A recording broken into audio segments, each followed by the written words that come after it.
রাত পেরিয়ে সকাল হলেই মেয়েদের এক চিন্তা, সকালে কি হাঁড়ি চাপাবো, কি তরকারি রান্না করব, এটা নিয়ে মেয়েদের মাথা ব্যথা শুরু হয়ে যায়। যাই হোক, আমাদের সপ্তাহে কিন্তু একবারই বাজার করা হয়। বাজার যখন ফুরিয়ে এসেছে, ভাবছি আজকে কি রান্না করা যায়। যেহেতু গাছে লাউ শাক ধরেছে তরতাজা, তাই ভাবতেছি লাউ শাক দিয়ে গড়ে ছিল শুটকি মাছ, এটা দিয়ে আর নতুন আলু দিয়ে ভালো করে একটা মাখো মাখো ঝাল ঝাল তরকারি। এই ঝাল শুটকি মাছের ও লাউয়ের তরকারি দিয়ে সকালবেলা কিন্তু গরম ভাত এক প্লেট অনায়াসেই খাওয়া যাবে। আর কালকেই তো বাজারের দিন, তো বাজার করা যাবে। হ্যালো এভরিওয়ান, আসসালামু আলাইকুম। সবাই কেমন আছেন? আশা করি সবাই অনেক ভালো আছেন। আমি অনেক ভালো আছি। আজকে আমার ভিডিওতে থাকছে লাউ শাক দিয়ে শুটকি মাছ দিয়ে ঝাল ঝাল একটা তরকারি। যাই হোক, প্রথমে আমি গাছ থেকে তরতাজা লাউ শাকগুলো কেটে এনে এখন কুটে বেছে ধুয়ে নিচ্ছি।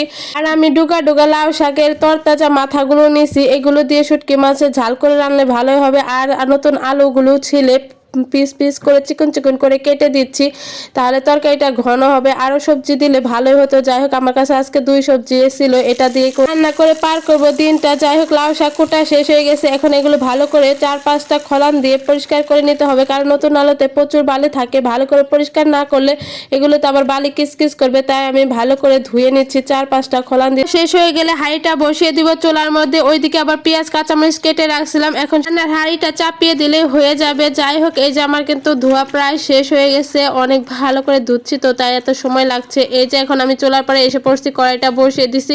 এইদিকে শুটকি মাছগুলো গরম পানিতে ধুয়ে নিতে হবে, কারণ শুটকি মাছ গরম পানিতে না ধুলে এটা একটা কেমন যেন গন্ধ গন্ধ লাগে। যাই হোক, যারা শুটকি মাছ পছন্দ করেন তারা কিন্তু এই তরকারিটা খুবই পছন্দ হবে। শুটকি মাছগুলো ভালো করে ধুয়ে নিতে হবে গরম পানিতে, এগুলোর গায়ে অনেক ময়লা থাকে। যাই হোক, আমি 4-5টা খোলান দিয়ে ভালো করে এগুলো পরিষ্কার করে নিচ্ছি। যেহেতু যারা শুটকি তৈরি করে তারা শুধু শুটকি মাছগুলো ধরে এনে এগুলো মনে করেন মাছ কেটে তারপর শুকিয়ে দিয়ে শুটকি তৈরি করে, তারা তো আর ধয় না, তাই বাসায় এনে এগুলো রান্না করার সময় ভালো করে ধুয়ে নিতে হবে। মাছগুলো ধুয়ে রেখে এখন কড়াইটা বসিয়ে দিয়ে এরপরে দিয়ে দিলাম কাঁচামরিচ আর পেঁয়াজ কুচিগুলো দিয়ে দিয়েছি, আর এখানে সামান্য পরিমাণ রসুনের কুচি দিয়েছি। আর তারপরে দিব হলুদের গুঁড়া, মরিচের ফাঁকি, লবণ। আর বেশি মশলা ইউজ করবো না, যেহেতু শাক আর শুটকির তরকারি। আর এখানে সামান্য পরিমাণে রসুনের কুচিও দিয়েছি, আর আমি মরিচের গুঁড়াটা বেশি বাড়িয়ে দিয়েছি, আর কাঁচামরিচ গুলো চিড়ে দিয়েছি।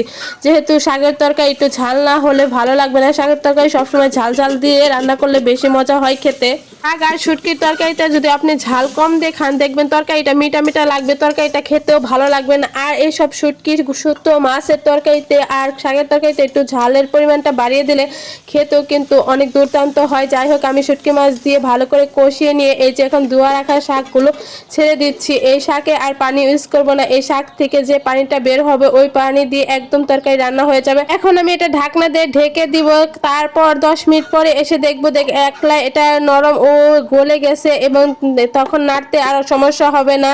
প্রথম অবস্থায় নাড়তে গেলে পড়ে যাবে, তাই কতক্ষণ রাখার পরে এটা যখন নেতিয়ে আসবে তখন কিন্তু নেড়ে দিলে। যাই হোক, আমার তরকারিটা কিন্তু নেতিয়ে আসছে। এখন সুন্দর করে নেড়ে চেড়ে উল্টে পাল্টে এগুলোর সাথে ভালো করে মিক্স করে দিলে আর সুন্দর করে যে ঝোলটাও কিন্তু শুকিয়ে এসেছে। আমি কিন্তু এখানে ঝোল ইউজ করিনি, শাকের থেকে যে পরিমাণ ঝোল বের হয়েছে ওটা দিয়ে একটা আঠালো তরকারি হবে। এটা শাকের তরকারি ঝোল খেলে ভালো লাগে না, সামান্য একটু ভিজা ভিজা করে রাখলে এটা ভালো হয়। যাই হোক, আমার তরকারি রান্নাটাকে কিন্তু শেষ হয়ে গেছে। তরকারিটা দেখতে পাচ্ছেন কতটা সুন্দর হয়েছে রান্না। শাক আর শুটকি মাছে দারুণ একটা কম্বিনেশনে গ্রান বের হয়েছে, গ্রানে মোমো করতেছে। যাই হোক, আমি এখানে 1 প্লেট ভাত বেড়ে নিচ্ছি আর একটা লেবু কেটে নিচ্ছি। এর সাথে লেবুটা হলে ভালোই হয়, সব কিছুতে কিন্তু লেবুটা যায়। আর এখানে সকালবেলা বানিয়েছিলাম লাউ পাতার ঝাল ঝাল ভর্তা, ওটাও নিয়ে নিয়েছি। এখন আপনাদের সাথে আমি খেয়ে দেখাচ্ছি যে কেমন হয়েছে।